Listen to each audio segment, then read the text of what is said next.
Okay. Well, I always have something to say. I'm not here as the Raging Granny today. I don't have any songs to sing, but I am raging. And one of the things that hasn't been mentioned today by the speakers is the fact that while the police department is happy and generous to give a second chance and more chances to Mike Wasylyshen, there has never been restitution for the people that he has harmed. The city has never come forward to give any sort of care or restitution to the boy that was repeatedly tasered, to the man on crutches that he attacked, to the man who tried to defend his friend on crutches under attack and was also attacked, and the numerous people who were too humble, too beaten down, literally and figuratively, to ever come forward and renounce him for the abuse that he has meted out to them in his daily work as a police officer. Restitution is the prerequisite for forgiveness.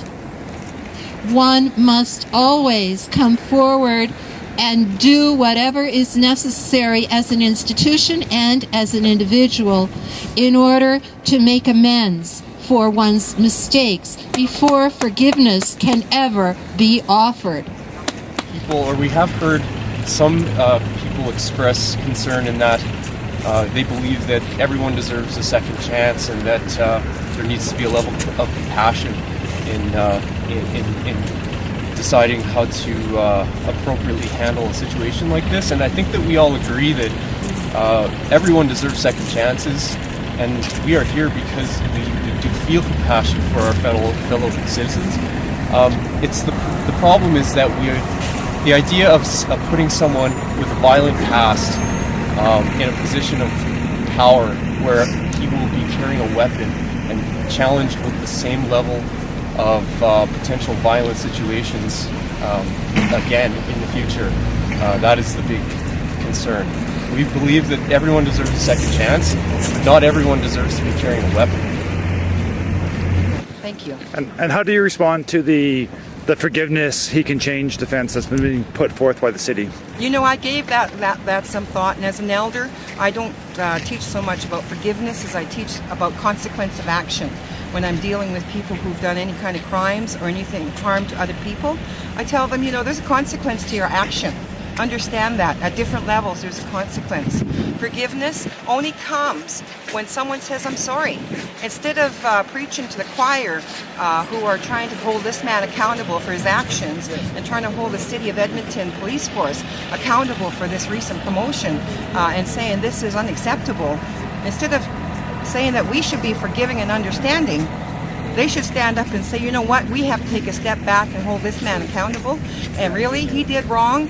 Demonstrate to the people some integrity in these positions. We don't have to forgive him.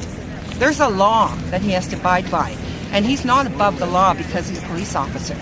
He should be held even more accountable than anybody else who doesn't wear a uniform, because he is paid to do a job to keep people safe in this city, not to harm them. Okay, thank you. We're talking about the forgiveness thing. Hasn't his continued employment been a form of forgiveness? I mean, as you were saying, he should have been fired right then and there. So the fact that he's continued to be an employee, I mean, doesn't that count as forgiveness already? And so now to basically say that in spite of the records of those kind of violent offences, we're actually going to promote him. That's a form of condoning, a form of explicit condoning, and Form of corruption. Yeah, exactly. So that. And if there's a question of what the message does it send to the other recruits, the new recruits, that you can go around beating up people and be forgiven, and you know you're going to do 120 hours without pay.